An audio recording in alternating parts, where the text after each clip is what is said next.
Please subscribe my channel.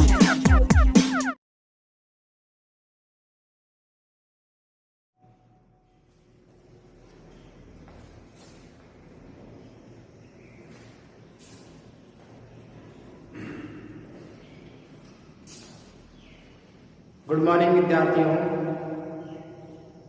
आज अपना जो चैप्टर नंबर फर्स्ट था उसकी आज तीसरी कक्षा है।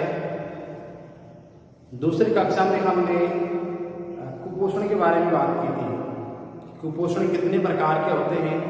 इसमें हमारा एक तो प्रोटीन कुपोषण था, विटामिन कुपोषण था और खनिज कुपोषण था। कौन कौन से रोग होते हैं और क्या उस रोग के लक्षण होते हैं, ये हमने इससे पहले वाली कक्षा में अध्ययन किया था।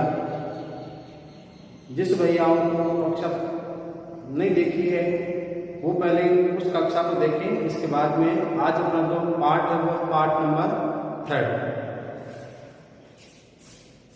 मानव स्वास्थ्य, ह्यूमन हेल्थ। हमारा चैप्टर क्या है? Food and human health. मानव स्वास्थ्य किस प्रकार से अच्छा हो सकता है और किस प्रकार से खराब हो सकता है, तो उसमें सबसे प्रमुख जो आज हम बात करेंगे वो हमारा जल। तो जल एक महत्वपूर्ण संसाधन है जो कि प्रकृति के द्वारा हमें प्रदत्त है। जल जिसका जो सूत्र है H2O होता है, यानी हाइड्रोजन और ऑक्सीजन के द्वारा ये मिलकर के बनता है। तो जल के बिना जीवन की कल्पना नहीं की जा सकती है। आपने अपने जीवन में महसूस किया होगा, दैनिक जीवन में, कि सुबह से लेकर के शाम तक हम जल का बहुत अधिक कार्यों में उपयोग करते हैं। अगर जल को हम अपने से एक दिन दूर कर ले तो शायद उस दिन की हम कल्पना नहीं कर सकते। उड़ते ही हम जल का प्रयोग करना प्रारंभ कर देते हैं। दैनिक क्रियाओं के अंदर है, नहाने धोने में है, कपड़े धोने के अंदर, विभिन्न जो फल फ्रूट सब्जियां आदि खाते हैं उनके अंदर करते हैं। इसके अलावा शरीर से अपशिष्ट पदार्थों को या उत्सर्जन करने के लिए जल की आवश्यकता होती है। शरीर में पाचन के लिए जल की आवश्यकता होती है। तो सभी क्रियाओं के अंदर जल का होना बहुत ही महत्वपूर्ण है। तो कहा जा सकता है कि जल ही क्या है? जीवन है। जल है तो कल है, और कल अगर होगा इसका मतलब जल भी होगा। तो जल है तो कल है, ये बात हमको ध्यान रखनी है। इसलिए जल का जो महत्व है वो बहुत अधिक है। जल को स्वच्छ रखने का और इसको लगातार बनाए रखने का जो कर्तव्य है वो हमें ही निभाना है, क्योंकि सबसे बुद्धिमान जो प्राणी है इस संसार में वो मनुष्य है। अगर वो इसको खराब कर सकता है तो मनुष्य कर सकता है, और इसको अगर बचा सकता है तो मनुष्य ही बचा सकता है। जल तीनों ही अवस्थाओं में पाया जाता है। अवस्थाएं मुख्य रूप से 3 होती है, वैसे तो 5 होती है। कौन कौन सी? ठोस, तरल, गैस, प्लाज्मा और बोन आइंस्टीन कंडेंसेंट। लेकिन यहाँ पर हम 3 की बात करेंगे, सॉलिड, लिक्विड एंड गैस। तो पानी तीनों अवस्था में हो सकता है। ठोस के रूप में देखिए, बर्फ का आपने देखा होगा, बर्फ पानी का ठोस रूप होता है। अगर इस पानी को उष्मा दी जाए, गर्म किया जाए इस पानी को, तो ये क्या बन जाता है? पिघल करके तरल बन जाता है, लिक्विड बन जाता है। क्योंकि जब किसी पदार्थ को उष्मा प्रदान करते हैं तो पदार्थ के अणु या परमाणु के बीच में जो आकर्षण बल होता है वो कम हो जाता है, और आकर्षण बल कम होने से वो परमाणु या अणु दूर दूर फैल जाते हैं। तो अवस्था उसका बदल क्या हो जाती है? लिक्विड हो जाती है, तरल हो जाती है। अगर इसी तरल को और अधिक गर्म किया जाए तो यह पानी वाष्प बन करके उड़ने लग जाता है, क्योंकि और अधिक उष्मा देने से वो कण और दूर हो जाते हैं, और दूर होने से उसका आयतन बढ़ जाता है, और आयतन बढ़ने पर वह क्या हो जाएगा? हल्का, और हल्के वस्तुओं में से क्या होती है? ऊपर की ओर उठती है। तो ये वाष्प रूप में ऊपर उठने लग जाता है। अगर इसी वाष्प को वापस ठंडा किया जाए तो क्या बन जाएगा? द्रव बन जाएगा। हम जब ठंडी बोतल को निकाल करके बाहर रखते हैं, फ्रिज में से निकाल के बाहर रखते हैं, तो आसपास की जो ठंडी वायु है या जो आसपास की जो हवा है उस हवा में क्या होती है? वाष्प। और वह वाष्प जब उस ठंडी बोतल से टकराती है तो संघनन क्रिया के द्वारा वह वाष्प इससे बदल जाती है, तरल में बदल जाती है। उस बोतल के आसपास भी पानी इकट्ठा हो जाएगा। और उसको और अधिक ठंडा किया जाए तो क्या बन जाता है बर्फ। इस प्रकार से तीनों अवस्थाओं के अंदर क्या हो सकता है, रूपांतरित हो सकता है। आगे देखिए पीने योग्य जल क्या है, ड्रिंकेबल वाटर कैसा होता है।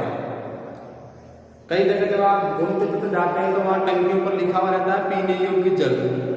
पीने का मतलब वह शुद्ध है। अब पीने योग्य जल हम किसे कहते हैं, उसमें कौन कौन से गुण होने चाहिए, तो परीक्षा की दृष्टि से यह बिंदु बहुत ही महत्वपूर्ण है। आइए देखिए कौन कौन से गुण उसमें हो सकते हैं, होने चाहिए। पहला है स्वच्छ होना चाहिए, साफ, दिखने में साफ होना चाहिए, निर्मल होना चाहिए, उसमें गंदगी नहीं होनी चाहिए, आंखों से दिखने वाली, गंधहीन हो, उसमें किसी प्रकार की कोई उसमें गंध नहीं आ रही हो, लेकिन पानी गंधहीन होता है।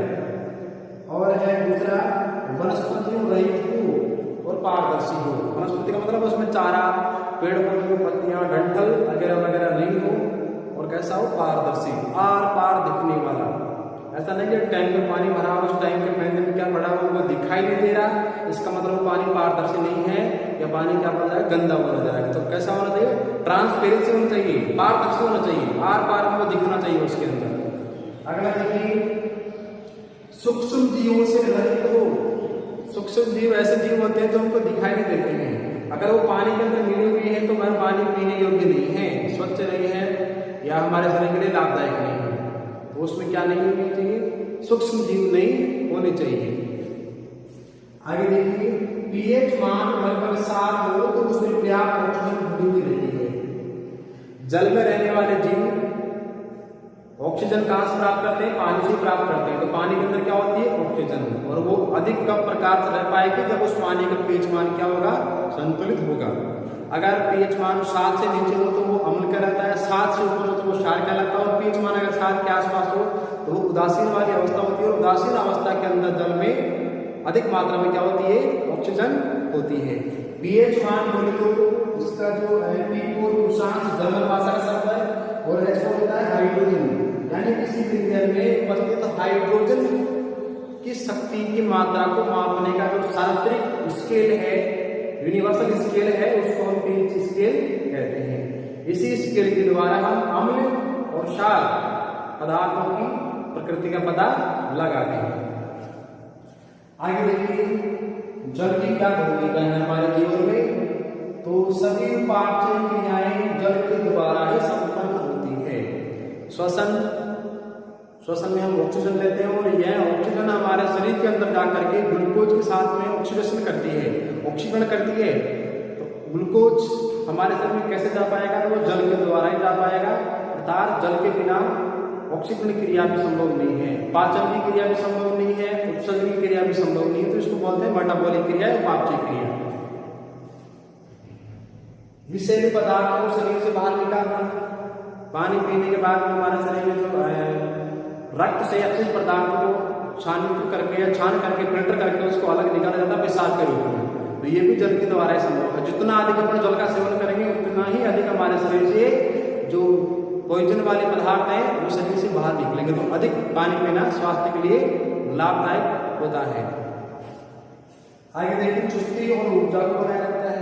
शरीर में चुस्ती पुस्ती के लिए भी पानी की आवश्यकता होती है, क्योंकि पानी ही हमारे शरीर के विभिन्न भागों तक विभिन्न पोषक तत्वों को रक्त के माध्यम से या ग्लूकोज के माध्यम से विभिन्न क्रियाओं के माध्यम से पहुंचाने का कार्य करता है। आगे देखो दूषित जल के प्रभाव क्या क्या हो सकते हैं। तो पहला जो बिंदु है वो है विषाणु जन्य, विषाणु वायरस। वायरस एक ऐसा जीव है जो सजीव और निर्जीव क्या होती है, योजक कड़ी होती है। जैसे अभी इस समय चल रहा है कोरोना वायरस, कोरोना, इसका नाम कोरोना क्यों है, तो किसी भाषा में या इंग्लिश में बात करें तो अपन ताज को क्या बोलते हैं, क्राउन बोलते हैं। क्राउन जो अपन सिर पे लगाते हैं ताज, तो उस ताज के जैसा ही इस वायरस का आकार है, इसलिए इसको क्या नाम दिया गया, कोरोना वायरस। वायरस एक ऐसा जीव है जो ना तो सजीव है ना निर्जीव है। अगर वो बाहर रहता है तो निर्जीव के रूप में रहता है, और वही वायरस अगर किसी सजीव के शरीर में प्रवेश कर जाता है तो वह क्या बन जाता है, सजीव बन जाता है। तो दोनों के बीच की योजक कड़ी के नाम से इसको जानते हैं। उदाहरण के रूप में जैसे पोलियो है और पीलिया है, ये दोनों लोग ऐसे हैं जो जल में अगर वायरस घुला हुआ है तो उसके द्वारा होने वाले पोलियो के अंदर आपके हाथ पैर विकलांग हो जाते हैं, वर्तमान में तो इसकी मरीज नहीं है, क्योंकि हमारे भारत देश में इस पोलियो वैक्सीन की दवा मिला करके इस रोग का उन्मूलन कर दिया है। इसी प्रकार से मीडिया है, इसके अंदर आरबीसी की जो कोशिकाएं कणिकाएं हैं वो अधिक नष्ट होने लग जाती है और फिर उसका पतन या नष्ट होकर के शरीर से वो पाचन तंत्र के माध्यम से बाहर निकलने लग जाती है, पूरा शरीर गीला पड़ जाता है। आगे देखिए प्रोटोजोअल। प्रोटोजोअल तात्पर्य है एक कोष के जीव होते हैं, तो उनके द्वारा होने वाले रोग क्या कहलाते हैं? प्रोटोजोअल का अर्थ इसमें अमीबिक पेजिस नामक रोग उदाहरण के रूप में दिया गया है। अगला है जीवाणुजन्य। बैक्टीरिया, बैक्टीरिया या जीवाणु से होने वाले रोग, जिसमें पहला है हैजा। हैजा है, टाइफाइड है। ये टाइफाइड अपनी आंतों में इन्फेक्शन करता है। इस प्रकार से आंत शोथ है, आंतों के अंदर अपनी छोटी आंत बड़ी आंत है उसके अंदर ये इन्फेक्शन करता है। इस प्रकार से क्या है और भी है, इनके उदाहरण के रूप में कुछ थे। तो जीवाणुजन्य। आगे है कर्मीजन्य। कर्मी बोले तो ये कीड़े होते हैं, इसमें कुछ होते हैं गोल कर्मी, कुछ होते हैं चपटे कर्मी।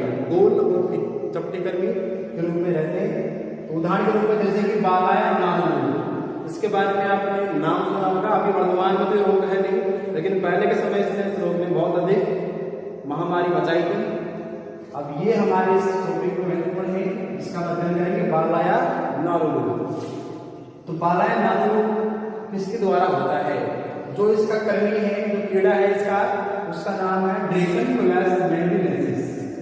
याद कर लेना इसको, क्योंकि परीक्षा में ये कई बार पूछा जा चुका है कि बालाया नादू रोग का रोग जनक का नाम लिखिए, किसके द्वारा होता है? तो ड्रेकनकुलस, ड्रेकन ऐसे आप देखो, ड्रेकन फिर प्लस ड्रेकनकुलस फिर मेडिनेसिस। ड्रेकनकुलस मेडिनेसिस इसका रोग जनक है बालाया नादू रोग का। फिर है प्रारंभ में बात करें तो राजस्थान में ये बहुत भयानक स्थिति में पहुंच चुका था, यानी बहुत अधिक नुकसान इसने पहुंचाया था। फिर इस रोग के उन्मूलन हेतु इसको रोकने के लिए एक बहुत देशव्यापी कार्यक्रम चलाया गया और उस कार्यक्रम के द्वारा आज यह है कि सन 2000 के बाद हमारे देश में इसका एक भी रोगी या मरीज सामने नहीं आया है। अब इसकी बात करें कि इसका जो प्रबंधन है या ये शरीर में प्रवेश कैसे करता है, तो इस कर्मी यानी ड्रेकनकुलस मेंडिनेसिस की जो मादा होती है, वह मादा कर्मी जो होती है अपने अंडों को का छोड़ दिए पानी में, यानी पानी में अगर ये कर्मी है तो वहां पर ये अपने अंडों को छोड़ देती है और उस पानी को जब कोई स्वस्थ व्यक्ति पीता है तो वो अंडे या उसके जो कर्मी है वो उस मनुष्य के शरीर में पहुंच जाते हैं या अन्य जीवों शरीर में पहुंच जाते हैं। और उसी तरह को अगर दूसरे व्यक्ति भी सेवन कर रहे हैं तो वहां से भी बहुत सारे व्यक्तियों के अंदर क्या हो सकता है, फैल सकता है। तो इसका कर्मी अपने अंडे जल में छोड़ता है और इस संदूषित या इस गंदे जल का जब कोई व्यक्ति सेवन करता है तो एक से दूसरे व्यक्ति में रोग कर जाता है, फैल जाता है। अब इससे कैसे बचे? देखिए, इससे बचने के लिए क्या करें? पानी को छान करके पिए।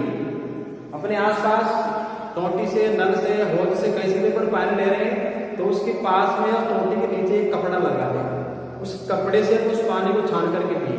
इससे ये कर्मी भी रुक जाएगा और साथ में छोटे मोटे कीड़े अगर उस पानी के अंदर हो तो वो भी उसके अंदर चल जाएंगे, मिट्टी भी अगर है तो वो भी रुक जाएगी। तो इसलिए पानी को हमेशा छान कर पीना चाहिए। और पानी अगर आपका लग रहा है कि बहुत दिनों से इस टंकी में भरा हुआ है तो उस पानी को आप उबालिए, क्योंकि उबालने से वो कर्मी क्या हो जाएगा, नष्ट हो जाएगा। और उबालने के बाद उस पानी को आप ठंडा करिए और ठंडा करके फिर आप उसका सेवन करेंगे तो आप इस रोग से क्या हो सकते हैं, बच सकते हैं। जल स्रोतों को साफ रखना, अपने आसपास जो भी जल स्रोत यानी जहां से हम जल को प्राप्त करते हैं, अब नदी को तो अपन साफ एक साथ नहीं कर सकते, लेकिन अपन जैसे हौज है या कोई बड़ा टैंक है या कोई तालाब या और कुछ भी हो सकता है, वो टंकी है तो उसको अपन क्या रखें, साफ रखें। साफ रखने के लिए अपन लाल दवा का प्रयोग कर सकते हैं, और भी कई दवाइयाँ बाजार में आती है तो उसको डाल करके हम पानी को स्वच्छ कर सकते हैं और रोगाणु को या कर्मियों को मार सकते हैं। अगर जल स्वच्छ होगा तो स्वच्छ कल होगा, ये हम सभी वाकिफ हैं। इस समय एक सर्वे के अंदर पाया गया कि वर्तमान में अधिकांश लोगों के अंदर जो रोग फैल रहे हैं वो गंदे जल के कारण फैल रहे हैं, क्योंकि विशेष तौर से गाँव के अंदर तो रोग कम है, लेकिन शहरों के अंदर ये समस्या बहुत अधिक है। बड़े बड़े नाले जहाँ से प्रवाहित होते हैं तो उन नालों के द्वारा जो गंदा पानी रसायन जो उस नाले में से बहता है वो उस जमीन के अंदर जा रहा है, अंडरग्राउंड जो वाटर है उस लेवल तक वो विष पहुंच रहा है। और उस विष पानी का जब अपन सेवन करते हैं तो कई प्रकार के रोग अपने शरीर में होने की संभावनाएं बढ़ जाती है। तो इस प्रकार से हमने आज इस नाड़ू के रोग के बारे में पढ़ा कि नाड़ू का रोगजनक ये है, इससे अपन कैसे बच सकते हैं और किस प्रकार से फैलता है। साथ में दूषित जल के कौन कौन से किस प्रकार के रोग किस किस से हो सकते हैं और स्वच्छ जल के क्या गुण होते हैं, ये आज हमने जाना। आशा करता हूँ यह आपको समझ में आया होगा और वीडियो को लाइक करें, शेयर करें और किसी प्रकार की आपको समस्या हो तो कमेंट्स कर सकते हैं। धन्यवाद।